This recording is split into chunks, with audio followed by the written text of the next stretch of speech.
Olá, começa agora o programa Questão de Ordem. Em 11 de março de 2020, a Covid-19 foi oficialmente classificada como uma pandemia pela Organização Mundial da Saúde. 5 anos depois, quase 800 milhões de pessoas testaram positivo para a doença em todo o mundo, com 7 milhões de mortes registradas. No Brasil, dados oficiais registram 39 milhões de infectados e 715 mil mortes. O que esta emergência global mudou no cenário da saúde, da política, da economia? Mudamos a nossa maneira de viver ou já voltamos para aquele famoso normal? Bom, para discutir o cenário neste período 2020-2025, eu recebo aqui no estúdio o vereador Paulo Haddad, ele que é presidente da Comissão Permanente de Política Social e Saúde aqui da Câmara, a vereadora Fernanda Souto, que é membro da Comissão de Política Social e Saúde, que atuou na linha de frente também durante a pandemia, Valéria Almeida, que é médica infectologista da Secretaria de Saúde de Campinas, e de forma online o Carmino de Souza, que durante 8 anos foi o secretário municipal de saúde e quando foi decretada a pandemia era o responsável pela pasta aqui na cidade de Campinas. Lembrando que o debate vai acontecer, farei as interrupções apenas quando o necessário. Vereador Paulo Haddad, começo com o senhor, já era vereador aqui no Legislativo Campineiro em 2021, como é que enxerga as ações que foram tomadas aqui na Câmara, mas também na cidade de Campinas. Seja bem-vindo mais uma vez ao programa Questão de Ordem. Muito obrigado, Gabriel. Saudar a minha companheira de legislativa, Fernanda Souto, uma médica infectologista que esteve na linha de frente, com certeza tem muito a contribuir e colaborar com esse nosso programa. A Valéria Almeida, também infectologista da Secretaria Municipal de Saúde, também é um prazer tê-la conosco aqui. O meu secretário, meu ex-secretário, Carmino de Souza, o nosso querido amigo, né, um amigo pessoal, que nos tornamos amigo pela convivência dentro da secretaria, enfim. Foi um momento difícil, mas tanto o executivo quanto o legislativo, eles se posicionaram de forma efetiva, né, um contribuindo com o outro. Tivemos ações diretas, né, o legislativo diante do governo estadual, a nossa Secretaria de Saúde, o governo federal, enfim, foram vários enfrentamentos, conscientização da população, a própria Comissão de Política Social e Saúde desempenhou o seu papel diante da pandemia, com algumas informações, mesmo de forma remota, né? Muitas vezes nós estávamos passando informações importantes, precisas para a nossa população, como, né, se precaver, como se prevenir, como interagir umas com as outras, as pessoas diante de uma pandemia, com a forma mais segura, né, das pessoas terem aí, tentar manter a sua vida próximo daquilo que elas viviam, enfim, não foi possível, né, foi um grande aprendizado, mas tanto o Legislativo Municipal quanto o Executivo foram fundamentais no enfrentamento, e Campinas tem aí um número que eu acho que é um número a ser considerado de mortes e também de infectados. Vereadora Fernanda Souto, a senhora é médica, atuou na linha de frente da doença. Como recebeu a notícia, né, da pandemia? Como foi o trabalho? Quais foram as dificuldades? Seja bem-vinda mais uma vez ao programa Questão de Ordem. Muito obrigada, Gabriel. Também quero saudar a presença do meu colega vereador, Dr. Paulo Haddad, da doutora Valéria, infectologista. Tive o prazer de trabalhar com ela aqui na Prefeitura de Campinas, e também o Dr. Carmino pela presença. Sem dúvida, foi um período de muitos desafios. Nós lidamos com uma coisa muito nova, que foi a Covid-19, mas também num cenário político muito complicado, muito complexo, que nós estávamos vivendo no momento da pandemia. Em 2020, quando se iniciou a pandemia, eu estava terminando a minha residência, eu estava me especializando justamente em infectologia no HC da Unicamp. Foi muito desafiador. Eu me lembro quando os primeiros pacientes com suspeita de Covid-19 chegaram, na época nem se tinha ainda a definição do nome da doença, mas quando os primeiros pacientes chegaram, nós fizemos esse atendimento, a condução. Sem dúvida foi muito desafiador, um ambiente de muita preocupação, muito medo entre os profissionais, por ser uma doença nova, os trabalhadores preocupados com a questão do atendimento, mas também de se contaminar, de alguma maneira envolver os familiares, né, nesse processo. Eu me lembro bastante dessa questão. E do ponto de vista nosso, que atendemos, que atuamos, nós lidamos com toda essa carga, essa sobrecarga, a intensificação do nosso trabalho. Foi muito difícil aquele processo de ver a superlotação, a nossa preocupação em garantir o atendimento e, ao mesmo tempo, a gente saber da insuficiência devido às proporções da pandemia, a insuficiência de se ter a resposta na velocidade que era necessário, quantidade de leitos, respiradores, vagas de UTI. Isso do ponto de vista da atenção em saúde. Agora, do ponto de vista político, sem dúvida, também foi um cenário muito complexo, porque nós vivemos o que poderia ter de pior no momento de uma pandemia, que é um descompasso entre o governo federal e os entes federativos, né? Tá. Nós tínhamos no governo federal, com o ex-presidente Jair Bolsonaro, uma política de descrédito dos órgãos sanitários, uma política de incentivar a quebra das orientações de isolamento social. Nós tivemos a disseminação de informação de medicamentos ineficazes para o tratamento da Covid. E esse tipo de comportamento político, ele com certeza interfere também no comportamento da população, isso quebra a nossa atuação enquanto profissionais de saúde na orientação das medidas de precaução, de isolamento. E, infelizmente, isso teve um impacto importante na questão da disseminação do vírus. Aqui no município de Campinas, eu quero ressaltar o trabalho do Departamento de Vigilância e Saúde, que foi fundamental.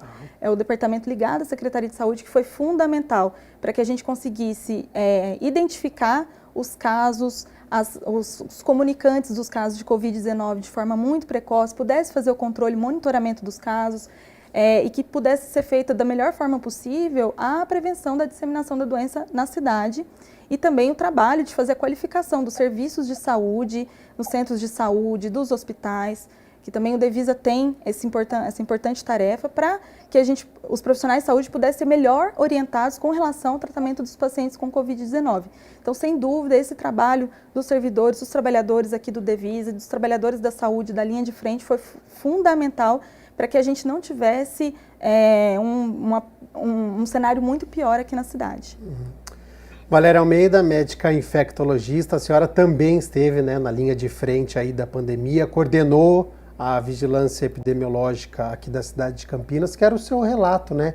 5 anos depois, após o decreto, como é que você enxerga, né, tudo o que aconteceu? Sei que no presente as pessoas continuam, né, se infectando e morrendo, mas em menor quantidade, né? Seja bem-vinda mais uma vez ao programa Questão de Ordem.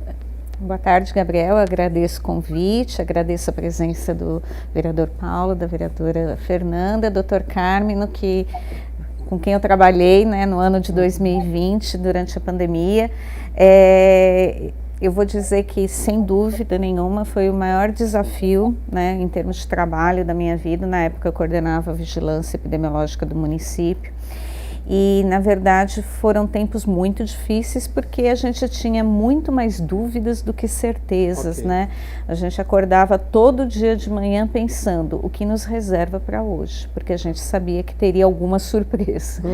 E nem sempre eram as melhores surpresas.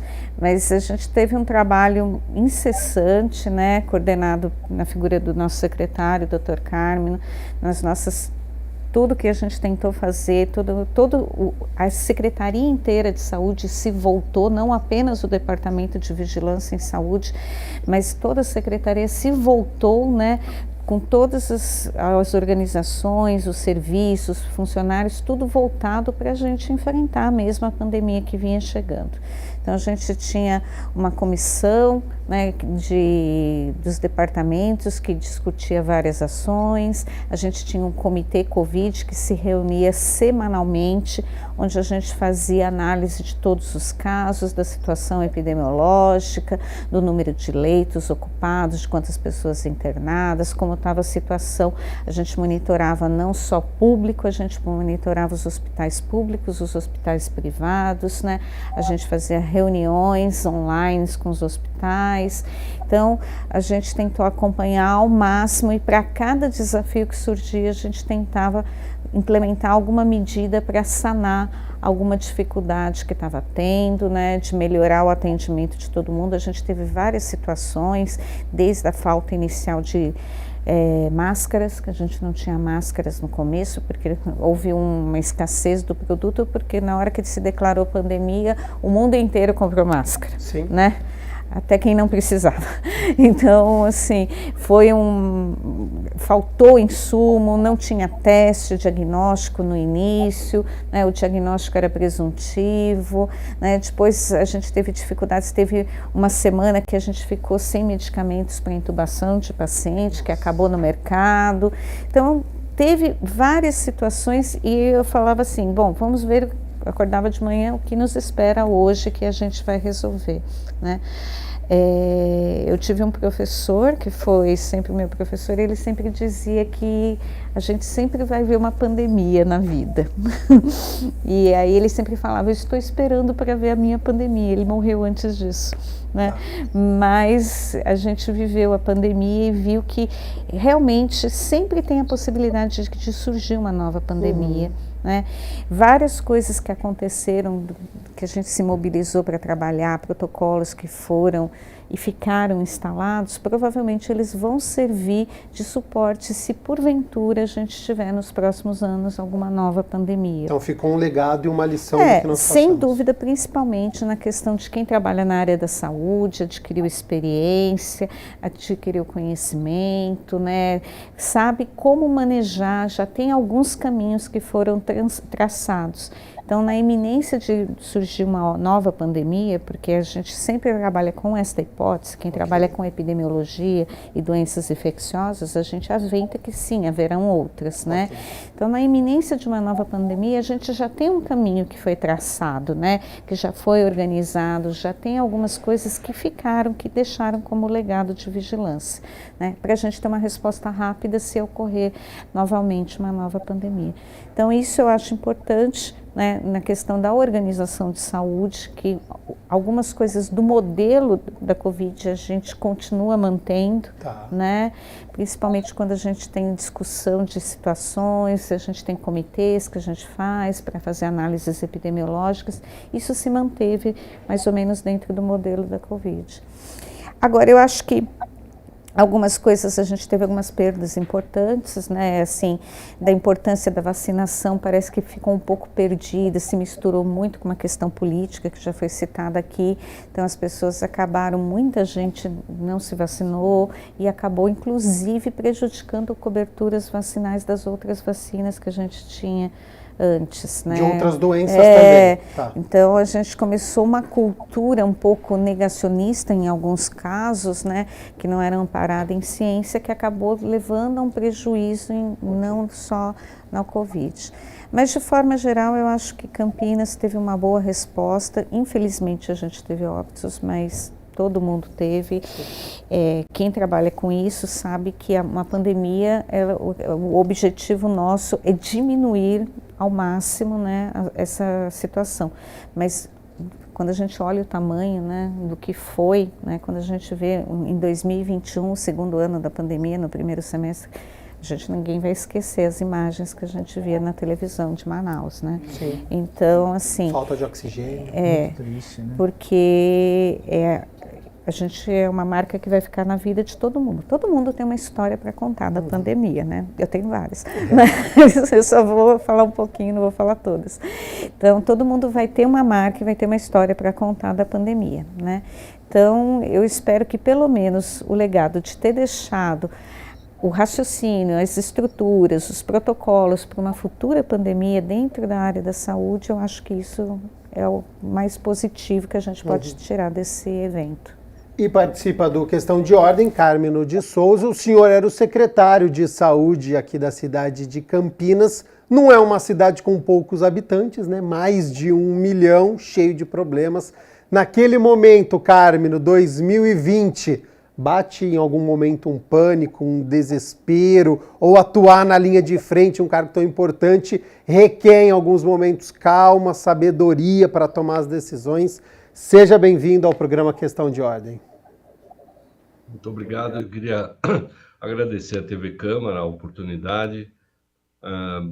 saudar os meus queridos amigos aí, o Paulo, a Valéria, com quem convivemos muitos anos aí, e a Fernanda, que é uma jovem médica que está chegando para a vida pública e que está chegando para o seu trabalho como médica e como parlamentar. Eu acho importantíssimo que os jovens se interessem por isso tudo e que façam a revolução, que façam a mudança que o mundo precisa.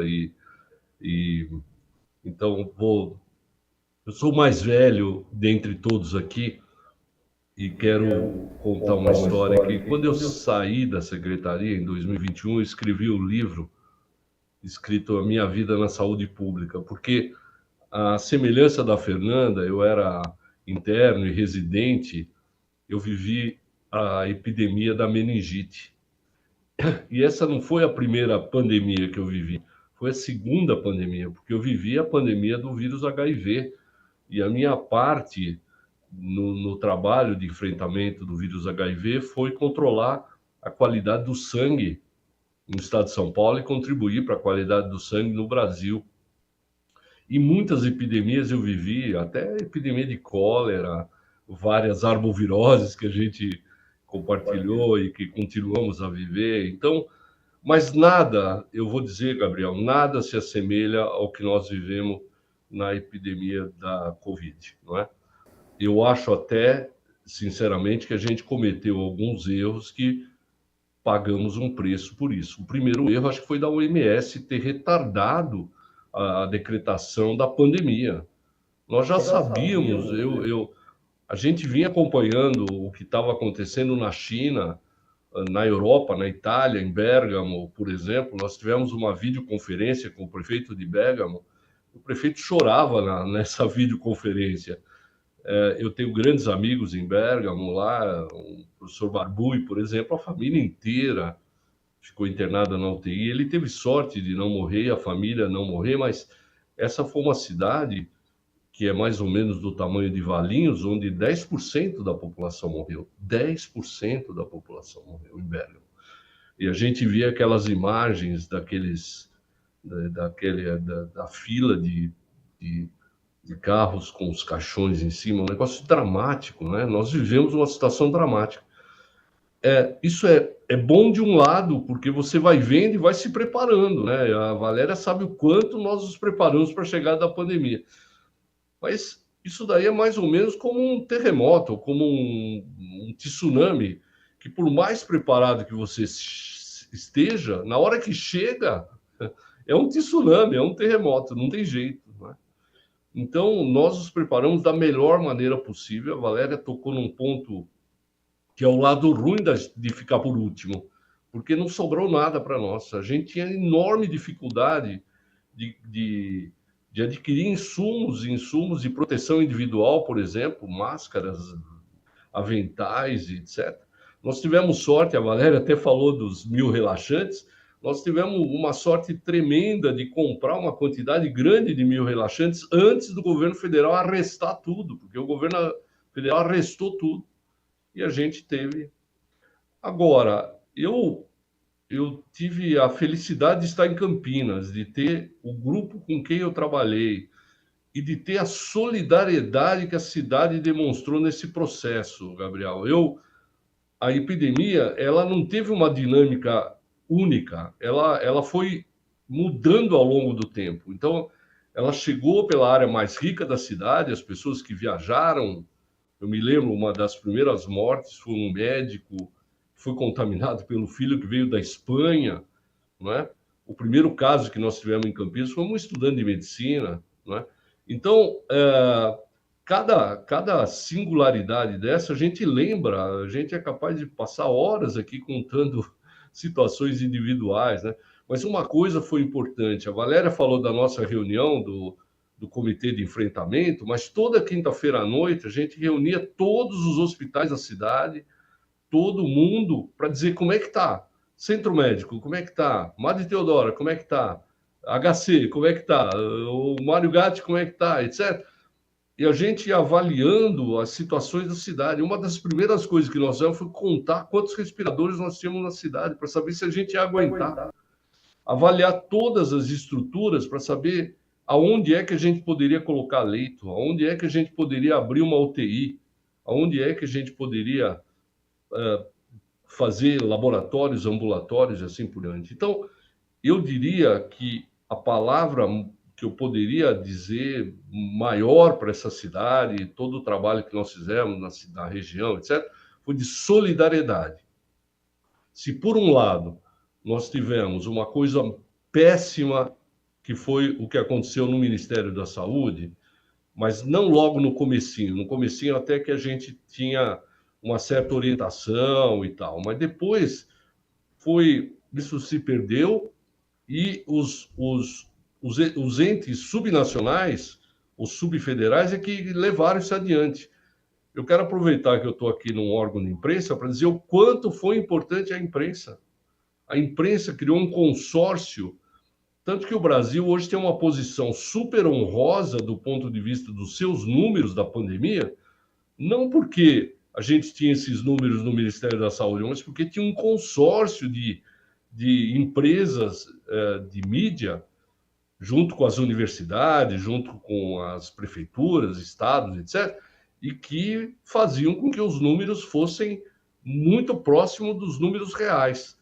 Porque a pandemia também, alguns países, esse número de mortes que você falou aí, é muito subestimado. Saiu um artigo da Nature mostrando alguns países onde o volume de pessoas que faleceram foi imensamente superior àquilo que está sendo demonstrado. E o Brasil está nessa fração de poucos países onde a informação foi boa, quer dizer, a gente tem uma perda relativamente pequena. Isso quer dizer que a qualidade da informação foi obtida, e foi obtida por conta desse consórcio, né? Então, eu acho que, se por um lado foi uma coisa dramática, eu queria enfatizar um outro erro que alguém falou aqui, que foi o retardo de vacinação. Em outubro de 2020, nós poderíamos ter vacinado 6 milhões de pessoas. Nós tínhamos 6 milhões de vacinas armazenadas. Por um purismo, um certo cientificismo, a gente não vacinou. A gente foi vacinar nas mesmas condições, diga-se de passagem, meses depois, e aí nós não conseguimos frear a segunda onda, que foi muito mais grave do que a primeira. Então, a primeira onda, a gente até que levou com muita dificuldade, etc., mas a segunda onda foi pior, né? Eu já não era mais secretário, acompanhei isso de maneira bastante entristecido, o que aconteceu na segunda onda, mas talvez pudesse ter dado uma freadazinha se a gente tivesse vacinado. E eu quero ratificar isso que o Carmen está falando, quando ele diz que demorou, né, para a OMS, porque eu lembro que o meu pai estava na Itália em fevereiro. E a gente via as notícias aqui do Brasil, né? Morriam 400, 500 pessoas por dia. E eu me comunicava com ele. Falei, pai, na Itália, não, aqui se fala no assunto, mas não tá um alarmismo dessa maneira. Então, assim, demorou até para chegar, né, em março mesmo. Depois ele voltou ao Brasil, fez teste, deu negativo. Mas aqui a gente já acompanhava uma preocupação. E ele estava no centro, na Europa, como o Carmen disse, né? A gente ficou, como os últimos países, acompanhando o que estava acontecendo em países asiáticos e também europeus. E demorou para vir essa coisa global. E também aqui na cidade de Campinas, algo que era muito triste, a gente sempre acompanhava as taxas, né, aqui de ocupação. Então, HC 96%, outro 95%, aquela apreensão. E o trabalho da imprensa realmente foi muito importante, foi muito bom. Aqui no Jornal Câmara Notícias, todos os dias nós noticiávamos, a gente fazia boletim, a gente estava na porta dos hospitais acompanhando, fazendo as campanhas, então esse trabalho realmente foi muito importante. Pergunta para todo mundo novamente. Uma das primeiras medidas adotadas em todo o mundo, e Campinas não foi diferente, foi para conter a crise, foi pedir ou até mesmo determinar, né, com a força da lei, que as pessoas ficassem em casa. E aí criavam-se campanhas, né? Fique em casa, salve vidas. E aí nós tivemos os shows que viraram as lives pela internet, as visitas de familiares, de amigos passaram a ser chamadas de vídeo, o trabalho presencial passou a ser o home office, remoto. Durante um tempo, então, adaptações foram realizadas. Esse foi um ponto de discussão muito grande na época, Paulo Haddad, depois Fernanda Souto, quero ouvir a Valéria e também o Carmo. Infelizmente, em algum momento se criou um economia versus saúde? Com certeza, principalmente nós que estávamos na Câmara Municipal, o próprio secretário de saúde à época, o Carmino, o prefeito Jonas Donizete, quando houve por bem se entender que as pessoas deveriam ficar em suas casas, os comércios deveriam ser fechados, né, as pessoas trabalhando em home office ou de forma online, né, à distância, as escolas paralisarem as suas atividades, associações desportivas, clubes sociais, enfim, foi uma nova realidade. E nós, vereadores à época, fomos muito demandados, né? Como é que você permite, né? Por que você, enquanto vereador da cidade de Campinas, não faz alguma coisa? E assim, eram inúmeras, e por sorte, né, você está aqui agora, mas com certeza passaria pela mesma situação que eu passei. Amigos, né, amigos de infância, pessoas do meu convívio do dia a dia. Olha, eu tenho aluguel para pagar do meu estabelecimento comercial. Eu falei, mas você tem que preservar a sua vida. O mais importante é a sua vida, a vida do seu filho, né, a vida dos seus pais que são idosos, enfim. Então houve toda uma cobrança, mas houve por bem, né, se manter esse isolamento, que eu acho que foi uma das medidas que Campinas tomou, que a secretaria tomou, que o prefeito teve a coragem de tomar. Foi muito cobrado, mas eu acho que os números de Campinas, com todo o enfrentamento, com toda, a Fernanda falou bem, né, muitas vezes de se negar algo que a ciência já tinha. É claro que foi num curto espaço de tempo que já tínhamos, e elas podem falar com mais propriedade, algum embasamento científico do outro vírus, do outro SARS-CoV, que tinha sido estudado. Então, sim, a vacina foi num tempo recorde de 1 ano, né? Outro, se eu não me engano, acho que foi, qual a vacina que foram 4 anos, foi da Coqueluche? Não sei. Acho Coqueluche. Coqueluche? Então, 4 anos é o Coqueluche. Então, nós batemos o recorde em 1 ano, né? Tinha vacinas já disponíveis.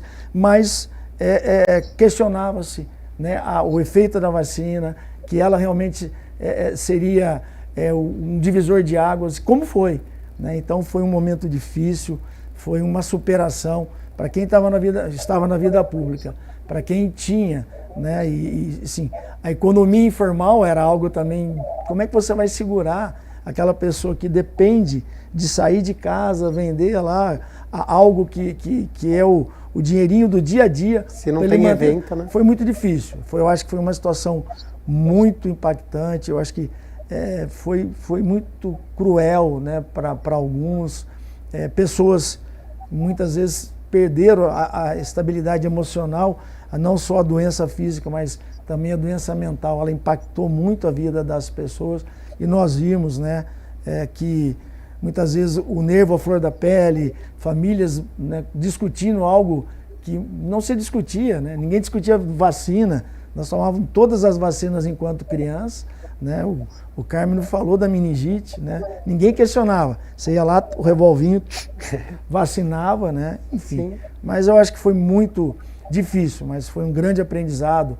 Eu acho que a superação desse momento foi algo que vai impactar a vida de todos os que viveram esse momento, e a gente fica maior, cresce, e esse aprendizado é para sempre.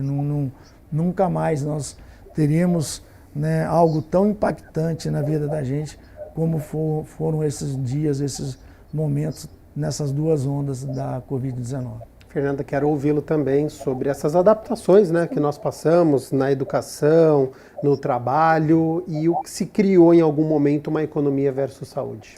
Eu acho que essa ideia da economia versus saúde, ela também foi criada por essa agenda política pautada no negacionismo, que disseminava as mentiras sobre as medicações, sobre o próprio vírus, e posteriormente sobre as vacinas.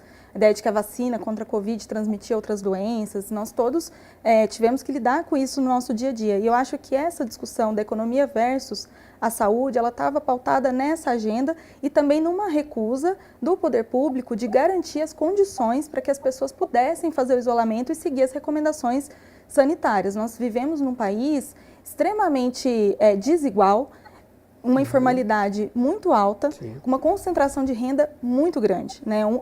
Eu sempre tento lembrar esse dado, 50% do orçamento do Brasil, praticamente, ele vai para pagamento da dívida pública, que hoje é pagamento direto para banqueiro, né? Então, nós, dentro dessa realidade de desigualdade, quando se tem uma situação como a pandemia, em que você precisa garantir um lockdown, uma quarentena, um isolamento social, é fundamental garantir condições para que as pessoas possam ficar em casa e manter o seu sustento, manter o sustento da família. Como que um pai, uma mãe de família pode fazer o seu isolamento, cuidar da saúde da sua família e os filhos precisam comer, precisam vestir, precisa pagar as contas de casa, as contas elas continuaram chegando. Então, eu acho que essa questão, essa dicotomia, ela foi criada por uma recusa do poder público em enfrentar a situação e garantir que as pessoas pudessem fazer esse isolamento. Importante lembrar que nós fizemos uma luta muito importante no país em defesa do auxílio emergencial, que inicialmente o governo federal queria transferir R$200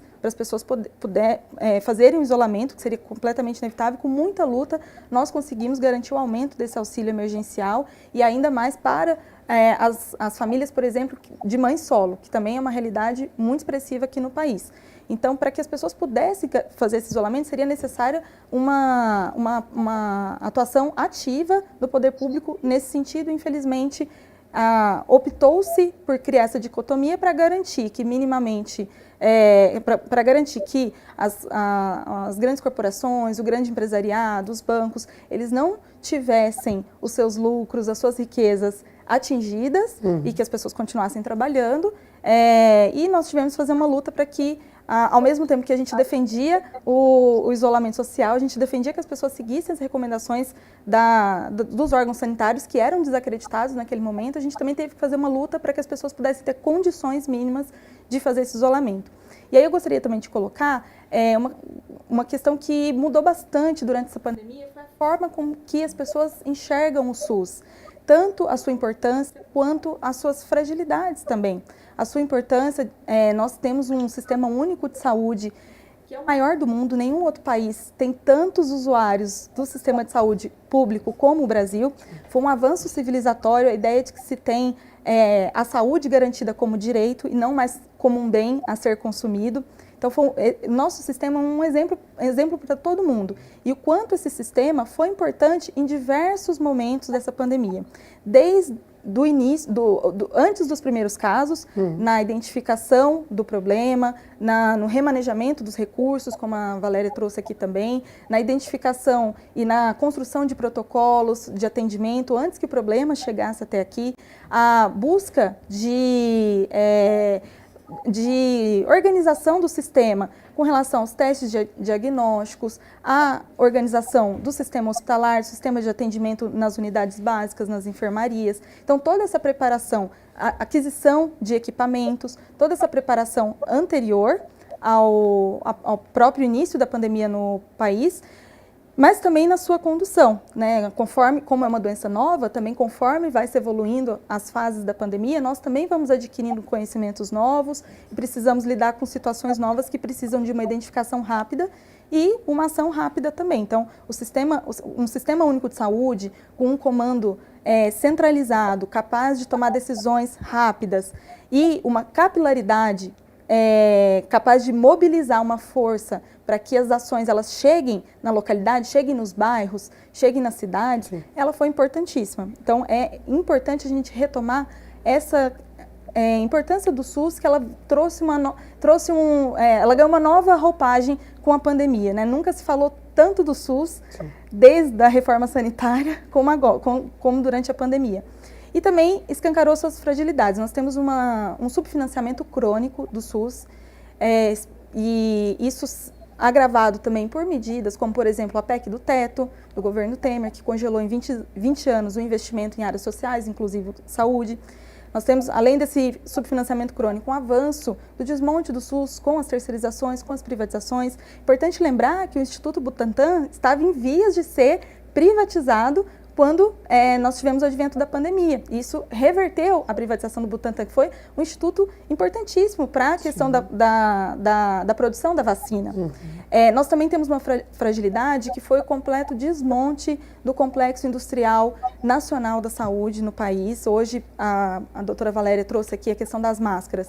Nós chegamos a ter, em algum momento, a possibilidade de produzir vacina, mas nós não tínhamos seringa. A gente precisava importar seringa.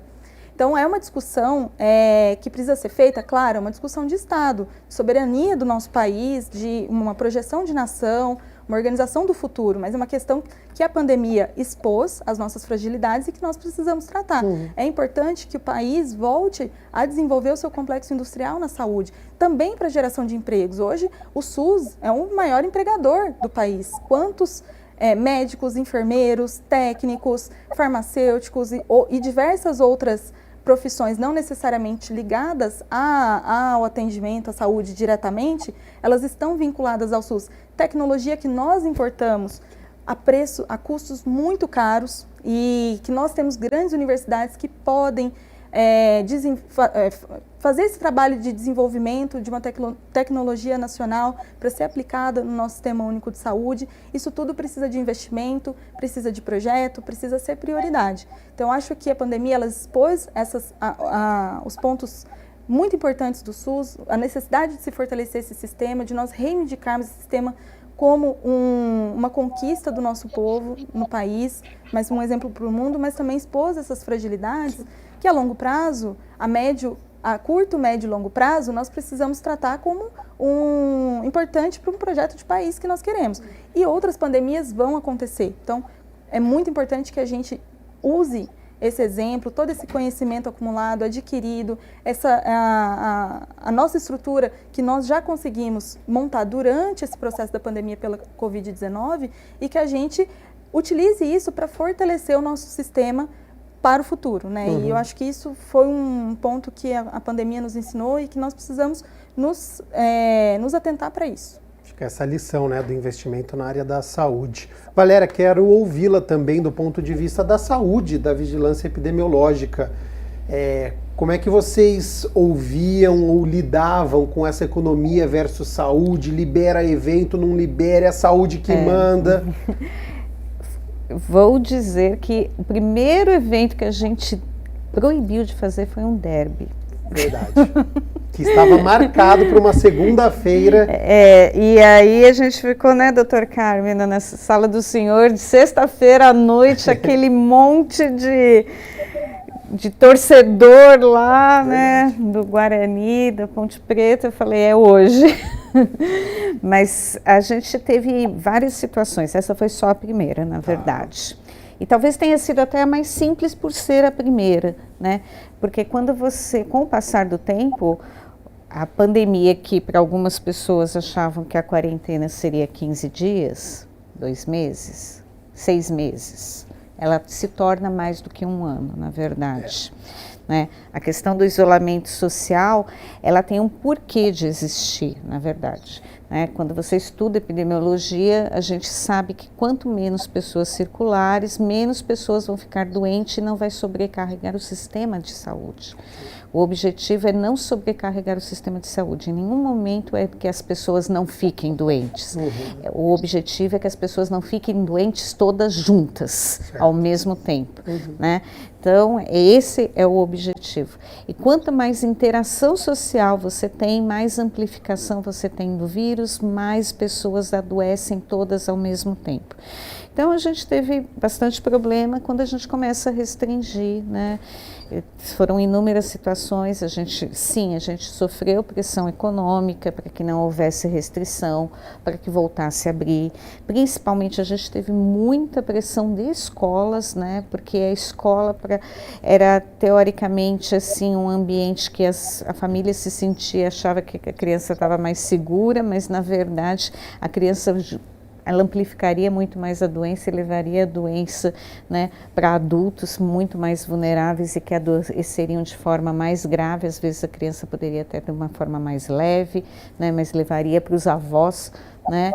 E aí isso a gente viu acontecer inúmeras vezes, né? Não foi um, não foi dois, foram mais de 200 histórias semelhantes a essa, né? Então a gente teve muita pressão de escolas privadas para voltar às aulas, principalmente em 2021, quando a gente estava no auge da segunda onda, que iriam voltar, né? Porque infelizmente, a questão do isolamento social teve um impacto social e psicológico muito importante em crianças e até no ensino também, tá? Prejudicou a formação do ensino, tanto no ensino de nível superior, quanto no ensino de nível médio e fundamental. Teve um retardo de aprendizado para todas essas pessoas, né? Isso é inegável que teve, né? A questão econômica, infelizmente, muita gente do setor de serviços perdeu o emprego, né? E muita gente proprietária, né, que é o dono do comércio, que é o dono da... perdeu também o comércio, teve que fechar, faliu. Infelizmente, essa situação aconteceu. Teve financiamento do governo até para ajudar, eu não sei detalhes disso, mas a gente sofria muito essa pressão para abrir os serviços. E era semanalmente, né? No primeiro ano teve bastante dificuldade essas questões, né, porque você não tinha uma estrutura organizacional do governo federal que conseguia orientar, tomar a rédea disso, né, em 2020. Em 2021, aí a gente começa a se alinhar muito com o que o Estado de São Paulo começa a ter, né? A gente tem um governador que pensa nessa questão da economia, mas ele até tomou algumas decisões que me surpreenderam, porque a gente às vezes acha que um governador que era mais alinhado à área econômica, que ele poderia liberar um pouco mais, mas ele até que ele foi bastante restritivo. Que era o João Dória na época. Mas ele tinha um plano que chamava Plano São Paulo, que era onde ele escalonava os setores que eram abertos ou não, tinha um comitê que tentava cuidar disso. Era muito difícil, é uma equação difícil, porque tinha muita gente prejudicada economicamente. Muita gente. E aí, quando eu falo muita gente, é gente de classe média, né? É gente de classe baixa, que era o funcionário da classe média, né? Então, esse setor de serviços, ele teve prejuízo muito alto, né? Então, assim, a gente colhe frutos depois disso, porque provavelmente alguns setores tentam recuperar a perda anterior, né? E aí a gente vê algumas coisas que a gente fala, nossa, mas por que agora tem esse preço? Antes da pandemia não era assim, mas a gente percebe isso. O reflexo de que eles vão tentar, de alguma forma, ter essa recuperação econômica de alguma forma. Mas muita gente faliu, né? Muita gente fechou. É uma observação só minha, não tem significado nenhum, mas você anda pelo centro, antes da pandemia, todas as lojas ali na região central estavam abertas, né? A gente vê agora que no centro de Campinas está tudo fechado, tudo com placa para alugar, ninguém consegue alugar, e já não vinha bem, né? Os centros das cidades grandes, elas pioraram muito depois da pandemia, porque elas ficaram mais... fecharam, isolaram, não tinha mais... E é uma discussão que tem acontecido aqui na Câmara de Campinas, né? Requalificação do centro da cidade, assunto que é recorrente aqui. Carmino, quero ouvi-lo também sobre essa tomada de decisão, imagino que muito difícil, né, para a época, porque é saúde em primeiro lugar, mas a pressão por uma economia, por gente perdendo emprego, questão da fome, isso de alguma maneira interfere no trabalho? Gabriel, essa discussão está sendo muito legal, assim, porque tem várias facetas e cada um está colocando a sua forma de enxergar e etc. O que eu posso dizer é que nós da saúde vivíamos um drama, porque para nós também não é legal esse papel de vilão da sociedade. Ao contrário, nós somos sociedade.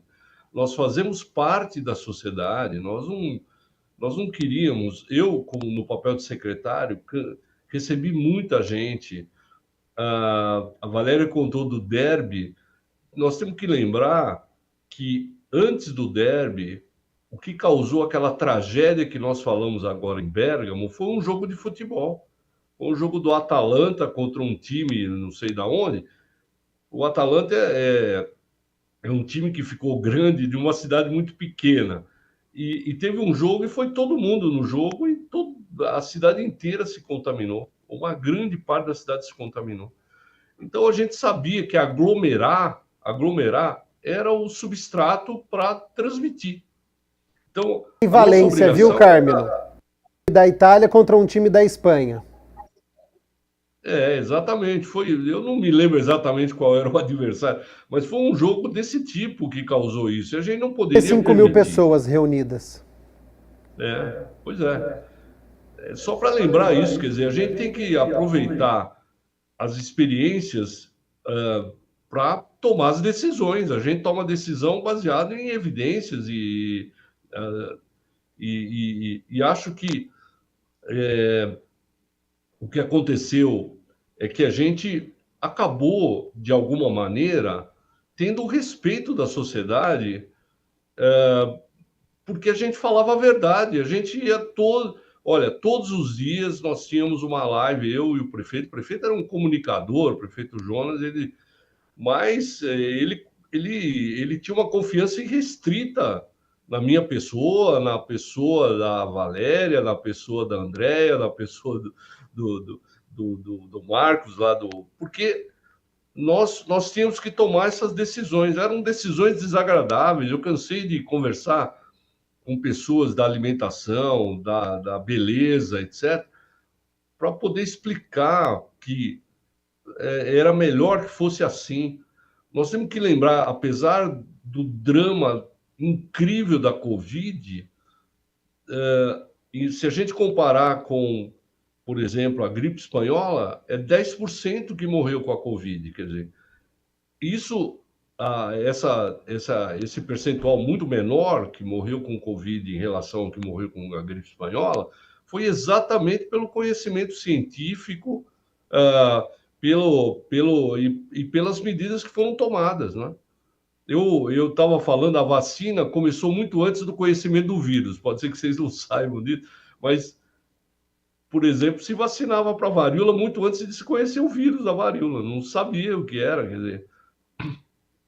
Eu conto uma historinha, né, que os batalhões franceses, do Napoleão, ganharam muitas guerras porque eles eram vacinados. Ninguém nem sabe disso. O Napoleão vacinou as suas tropas.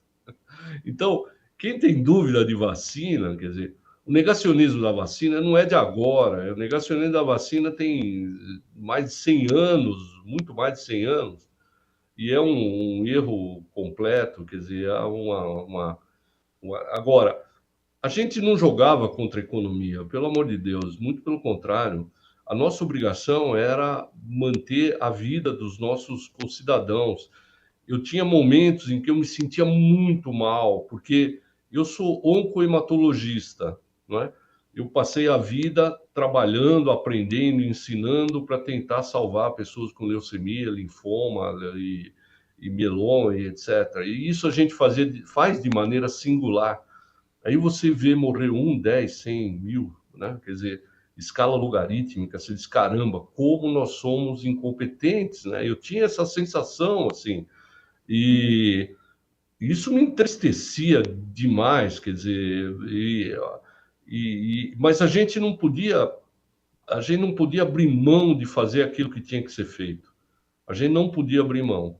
E o prefeito nos ajudava, o Paulo estava na Câmara, sabe que também nos ajudava. As reuniões eram difíceis, não havia consenso em muitas delas.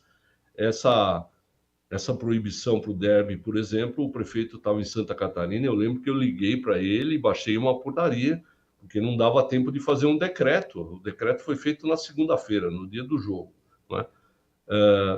E aquele final de semana, se o Paulo lembra bem, tinham várias atividades esportivas. O nosso prefeito Dário, ele era secretário de esportes, tinham várias atividades esportivas, não era só o derby. Tinha uma corrida de meia maratona, tinha um jogo de vôlei no Taquaral, não sei o que. A gente teve que suspender tudo. Eu fui cercado na rua, não vou contar por quem, para que eu mudasse a minha opinião. Parecia coisa de máfia, assim, né? Fiquei até com medo, porque não existe, a gente não vai mudar a nossa decisão, né? E mantivemos isso com toda a dor no coração. É importante dizer isso, com toda a dor no coração. Agora, também quero dizer uma outra coisa. Se foi difícil a entrada, também foi muito difícil a saída, porque em determinados momentos já se podia voltar ao normal e não se voltava ao normal. Até hoje, se vocês olharem as universidades, tem muita gente ainda trabalhando em home office. Eu ia na USP e não conseguia estacionar, hoje você vai na USP, está cheio de lugar para parar. Então, nós ainda não voltamos ao normal. Nós ainda não recuperamos a atividade. Eu estou lá na FAPESP com o conselheiro, na vice-presidência, nós não conseguimos retomar o ritmo da educação, da ciência, ainda 5 anos depois, né? O que foi falado aqui, eu quero enfatizar a importância do SUS. O SUS passou a ser respeitado, né? A população, o SUS era de maneira muito frequente depreciado e todo mundo viu a joia que tinha na mão.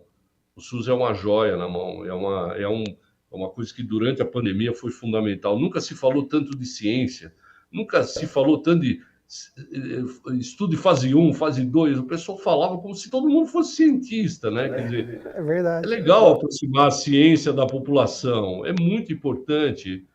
A gente não faz ciência para o cientista ou pela ciência, a gente faz a ciência pela população, pelo bem-estar, pela qualidade de vida e assim por diante. Então, eu acho que tem vários ingredientes da pandemia bons, de um lado, no sentido de que a sociedade pôde enxergar coisas que não enxergava antes, né? E tivemos muitas coisas assim que eu concordo com a Valéria, que até hoje, talvez para o resto da vida, deixem sequelas, né? A gente teve uma geração de crianças, e eu tenho uma netinha de 6 anos, que cresceu durante a pandemia, e eu vejo a diferença dela, por exemplo, para a primeira que não foi na pandemia. Quer dizer, as crianças sofreram, e isso deixa marcas ainda para o resto da vida, e muita coisa que foi falada de saúde mental, muita coisa de represamento de doentes com câncer, represamento de cirurgia, enfim. A pandemia ainda não acabou, gente. A gente ainda tem muita coisa que não voltou ao normal. E é importante que a gente fale isso 5 anos depois, para que as pessoas não esqueçam que a gente precisa ainda trabalhar para que algumas coisas ainda sejam colocadas nos seus devidos lugares. Relato importantíssimo do Carmino, né, pelo que a saúde sofreu naquele período, Fernanda. É importante essas colocações, e com relação à economia, de fato a gente está vivendo ainda as consequências desse período. Quando a gente fala de uma falta de uma política de garantia de direitos para as pessoas poderem fazer o isolamento orientado, nós não estamos falando só dos trabalhadores informais ou dos assalariados, mas também desses médios empresários que não têm reservas. Então, dadas essas situações, realmente a gente viu um grande número de empresas que faliram, mas um privilégio de um determinado setor no país, porque durante a pandemia, enquanto o país voltou para o mapa da fome, a gente lembra aquelas cenas das pessoas na fila para pegar a carcaça de osso, aquelas cenas horrorosas. Quando o país estava naquele momento do aumento da miséria, voltando para o mapa da fome, nós também tivemos um aumento dos bilionários, que são as pessoas ligadas a um determinado setor na sociedade que já tem muito privilégio econômico, renúncias fiscais, enfim, diversos outros, que conseguiram, de alguma maneira, influenciar na política também, para que a política seguisse de uma determinada forma, em contraponto à necessidade da grande maioria da população, estando aí os trabalhadores e os pequenos empresários, médios empresários, que também enfrentaram esse período de forma com muita dificuldade, que hoje muitos ainda não se recuperaram desse processo. Programa bom é programa com muitas informações. Carmen, eu sei que eu preciso te liberar em 5 minutos, já me avisaram aqui no ponto, sei que o senhor tem um outro compromisso. Então eu vou fazer uma última pergunta aqui para a gente poder encerrar, que é justamente o finalzinho da sua última resposta. Para quem está nos acompanhando, Valéria, Carmino, depois eu encerro com os vereadores. Qual que é o panorama que a gente tem hoje da Covid-19? As pessoas continuam se infectando, as pessoas continuam morrendo, quem está morrendo é quem não tem a vacina, a gente precisa tomar algum tipo de cuidado ainda na questão da máscara, de ver se tem nova cepa. Qual que é o panorama para quem está nos acompanhando, Valéria? O panorama é o seguinte, a gente sempre fez vigilância, né, das infecções virais respiratórias, então isso dentro do Sistema Nacional de Saúde de Vigilância continua mantido até para a gente detectar novas cepas e principalmente para a gente detectar se não vai ter nenhum vírus novo que possa causar uma nova pandemia, tá? Essa vigilância, ela já existia pré-Covid e está mais fortalecida agora, até porque existem receios de que a gente tenha uma próxima pandemia, talvez causada por outro vírus, né? Okay. Quando eu digo próxima, pode ser daqui 10, 20, 30 anos, tá? Não é tão próxima assim, mas a gente tem que estar sempre atento, né? Em relação à Covid, a gente tem que lembrar, porque às vezes as pessoas esquecem, ela ainda existe. Ela é um vírus que veio para ficar, né? A partir do momento que esse vírus surge, que ele está no meio ambiente, que os seres humanos transmitem entre eles, ele vai continuar a existir. Tá? A vacina, ela vai proteger contra as formas graves da doença, principalmente. Ela não vai proteger contra a infecção, mas que vai proteger que a pessoa evolua a um quadro grave que precisa de intubação, ventilação mecânica, que leva a uma insuficiência respiratória grave.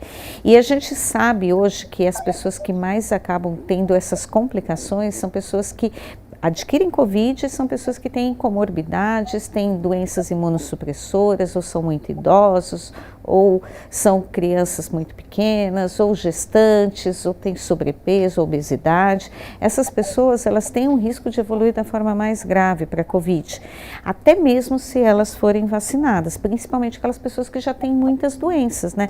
Eu sempre falo assim, olha, uma pessoa que já tem problema no coração, problema no pulmão, né? Pega uma Covid, pega uma influenza, pega até dengue, o que acontece com essa pessoa, né? Se ela complica, é muito mais, a chance de evoluir mal e evoluir para óbito é muito maior, né? Porque já é um organismo que já está debilitado por outras causas, né? Então, por que eu estou falando tudo isso? Porque tem algumas coisas que são muito importantes. O que é importante? As pessoas saberem que se elas estão com sintomas que são sugestivos de Covid, que façam um teste para saber se tem Covid ou não, porque essas pessoas com Covid, elas precisam ficar em casa para não transmitirem para as pessoas que têm risco de adoecer da forma grave da doença, né? Todo mundo esquece isso, mas é importante, porque o idoso que está em casa, o idoso que tem várias doenças, né? Se ele pegar Covid, ele pode manifestar de uma forma mais grave, né? E infelizmente pode até evoluir para óbito, né?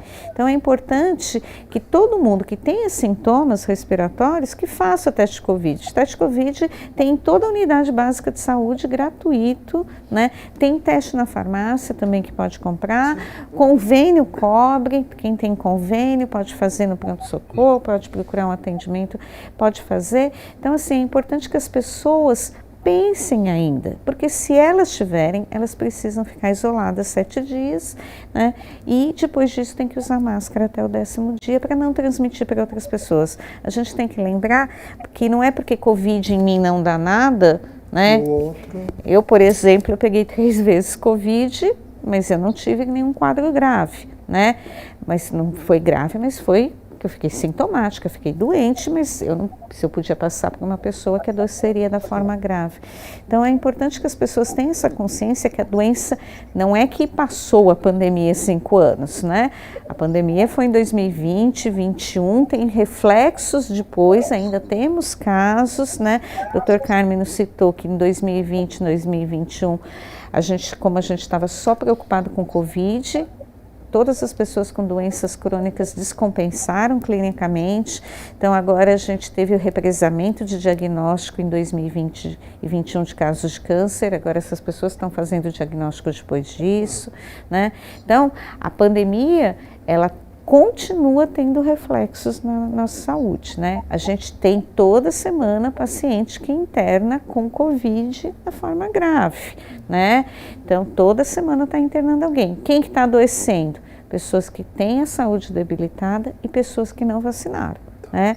Então, não vacinou também vai adquirir a doença, não tem proteção natural.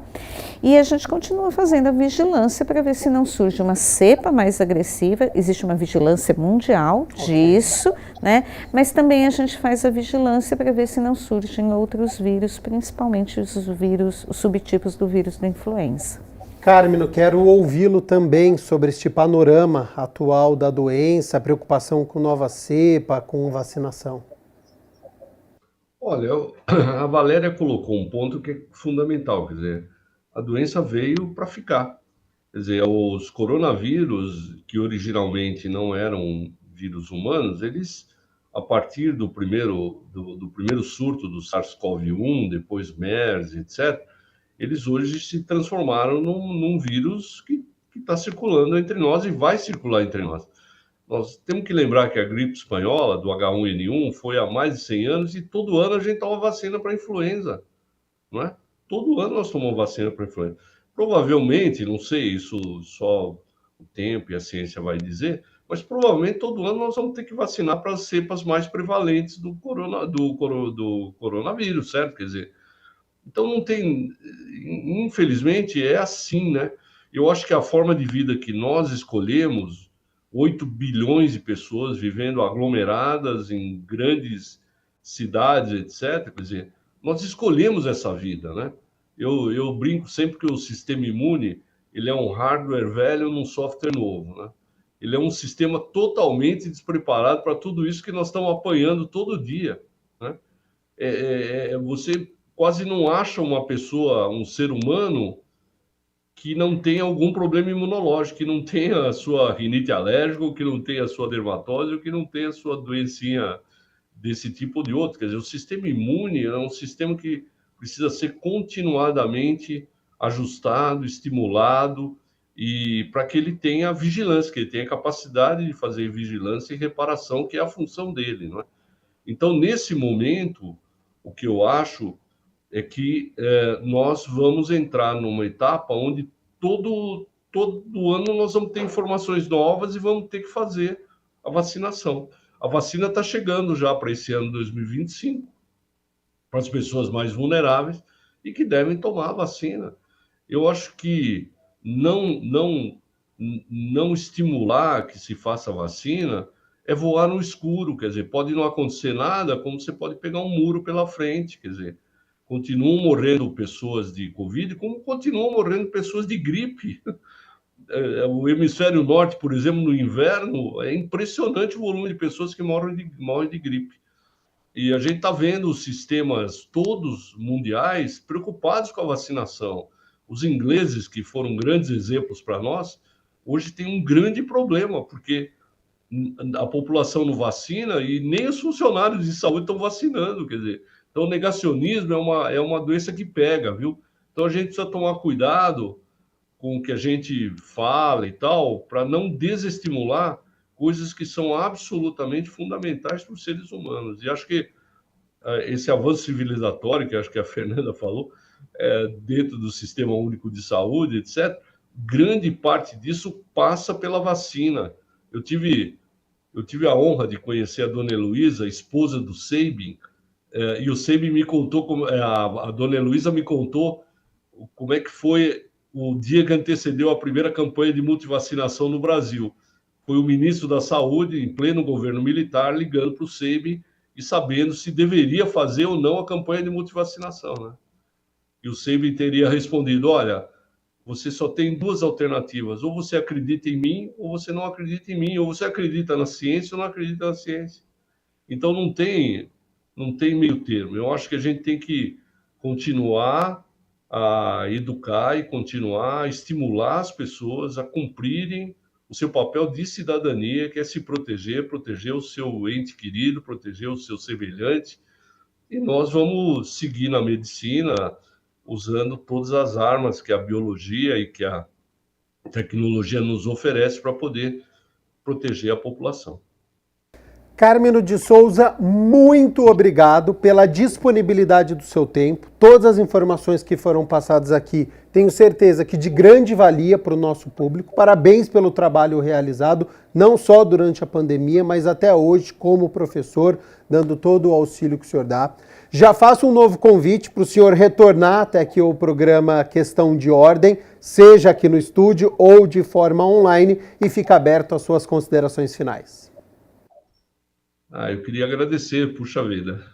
Muito obrigado. Eu tô fora da administração, mas a Valéria sabe a quantidade de amigos que eu fiz nesses 8 anos que eu fiquei na prefeitura. É uma honra trabalhar com essa turma lá, viu? Compromisso público, gente de altíssimo gabarito técnico, científico, enfim. Eu acho que foram anos muito felizes da minha vida, apesar de tudo isso que nós estamos falando aqui. Mas esse é o nosso trabalho. Quer dizer, o que nós podemos fazer? É o nosso trabalho. Nosso trabalho é servir a população, e acho que a gente vai continuar fazendo isso. E todo o respeito ao trabalho feito pela saúde pública, pelas pessoas que cuidam realmente de fazer todo esse trabalho de prevenção e de cuidado que o SUS tem feito para a população brasileira. Gabriel, obrigado, e estou à disposição, claro. Eu sou campineiro de coração aqui, estou em Campinas, quando vocês precisarem, estou à disposição. Muito obrigado. E obrigado, Fernanda, Valéria, Paulo, um grande prazer estar com vocês. Muito obrigado. Nós aqui agradecemos novamente a participação do Carmino de Souza. Tempo já encerrado, mas eu não posso deixar. Paulo e Fernanda, assunto encerrado de Covid-19, passado esses 3 anos, ou precisa haver ainda uma comunicação com a sociedade? Não, com certeza. Precisa haver, eu acho que fica aqui, da minha parte ou da nossa parte, uma reflexão. Primeiro, lembrar de todos aqueles que trabalharam na linha de frente, que foram os responsáveis, né, por esse enfrentamento. Então fica aqui o reconhecimento não só do Paulo Haddad vereador, Paulo Haddad médico, mas o Paulo Haddad cidadão, né, que teve aí como referência pessoas que se dedicaram, né, e puseram sua vida em risco para salvar vidas. A segunda reflexão é jamais que nós nos esqueçamos das pessoas, das 700 e poucas mil vidas, né, que foram ceifadas, né, vidas importantes, pessoas que foram tiradas do convívio familiar. Então fica aqui mais uma vez os sentimentos, né, do Paulo Haddad, vereador, Paulo Haddad cidadão, que Deus continue confortando o coração de cada um dos parentes e amigos queridos, e que nós jamais nos esqueçamos, né, de que essa lição ela é para a vida toda. Então a gente continua com casos de Covid, podemos ter outras pandemias, outras epidemias, né, mais ou menos intensas, mas que fica esse legado, né, de um aprendizado duro, mas que calou fundo e vai trazer aí muita reflexão para as pessoas, talvez nos próximos anos, ou também quando da dúvida se devo ou não vacinar, mas fica aqui o nosso recado. Tem que vacinar, todos os cuidados com a saúde, não só saúde física, mas saúde mental, uma alimentação adequada, atividade física, enfim, tudo aquilo que se preconiza para uma boa saúde da nossa população, do nosso cidadão, e como foi dito aqui, a valorização do SUS. Né? Quantas e quantas pessoas perderam seus planos de saúde, recorreram ao SUS, em Campinas mesmo. Foram mais de 200 mil vidas que impactaram sobremaneira o Sistema Único de Saúde municipal, e que hoje, né, com muita dificuldade, ele ainda dá conta, mas é a válvula de escape para muitas pessoas que não conseguem ser atendidas, seja num plano privado ou particular, enfim. Mas fica aí essa reflexão. Fernanda. Sem dúvida, a Covid-19 ela veio para ficar. a vacina, ela tem sim um impacto na redução do número de casos, no número de adoecimento, mas o principal fator é a diminuição dos números dos casos graves. Os pacientes, especialmente dos grupos prioritários, imunocomprometidos, pessoas que já têm alguma outra doença. Então, a importância da vacina é ainda maior nesse cenário em que é uma doença que nós vamos continuar convivendo com ela. E é importante que se busque orientação com relação ao calendário vacinal para avaliar a atualização. E nesse ponto também acho importante ter uma campanha permanente de combate às fake news, que elas persistem. Era sobre a vacina contra a Covid-19, mas hoje elas persistem praticamente em todos os cenários da nossa vida. A gente se depara nas redes sociais com orientações de influenciadores que muitas vezes recebem financeiramente de empresas para disseminar tratamentos ineficazes para tudo quanto é tipo de doença. Então, acho que o que nos ensinou essa pandemia é a necessidade de ter um projeto de educação em saúde, de combate às fake news persistente, e que a população, quando procure uma orientação, um atendimento, procure de um profissional de saúde qualificado para fazer essa avaliação, para fazer esse atendimento, inclusive para não pôr a própria vida em risco, né? E nesse ponto, para que esse profissional possa fazer o atendimento, possa acolher toda a comunidade, é fundamental que o número de trabalhadores seja um número adequado para a população, que o número de unidades seja adequado para o número da população. E fortalecer o SUS significa isso, valorizar os trabalhadores, porque não existe trabalho de cuidado sem o cuidador. Então, nós precisamos que os trabalhadores da saúde, em todas as suas categorias, os médicos, enfermeiros, os técnicos, fisioterapeutas, todos os trabalhadores da saúde tenham uma remuneração digna, tenham uma carreira digna, para que possam ter condições de prestar o atendimento adequado, tenham condições de trabalho adequadas para conseguir dar conta de todo esse atendimento. Infelizmente, durante a pandemia, nós perdemos vários trabalhadores da saúde, nós tivemos que conviver com isso. Enquanto a gente estava lidando com todo esse cenário, nossos colegas também adoecendo, infelizmente muitos falecendo. Então, eu acho que a melhor forma de nós nos prepararmos para um próximo período, para também esse momento que nós estamos vivendo de pós-pandemia, de sobrecarga do sistema, tanto pelas pessoas que antes não utilizavam o SUS, mas que perderam um convênio e agora são usuários do SUS, quanto também para nós conseguirmos atendermos a outras doenças e epidemias que nós temos, conforme a sazonalidade, por exemplo, a questão da dengue, a questão da gripe, para que a gente também possa fazer o trabalho adequado, é necessário fortalecimento das unidades de saúde, das unidades de vigilância epidemiológica, mais servidores bem remunerados, valorizados, para que a gente consiga fazer esse trabalho. E eu acho que é importante nós lembrarmos, sim, dessas 700 mil pessoas que perderam a vida durante a pandemia. Infelizmente, poderia ter sido um cenário muito diferente se nós tivéssemos tido, desde o início da pandemia, uma atuação política a nível nacional de enfrentamento da Covid-19, preservando especialmente o cuidado e a vida das pessoas. Não foi o caso, mas isso também nós precisamos, sim, relembrar o que aconteceu, relembrar essas 700 mil vítimas da Covid-19, para que a gente consiga mudar a nossa forma de lidar com os problemas da saúde pública, conforme eles vão acontecendo e conforme esses desafios e novos desafios venham até nós. Então, é importante que a gente faça essa lembrança, mas não só a lembrança emocional, nós precisamos tomar ações para que isso não aconteça novamente.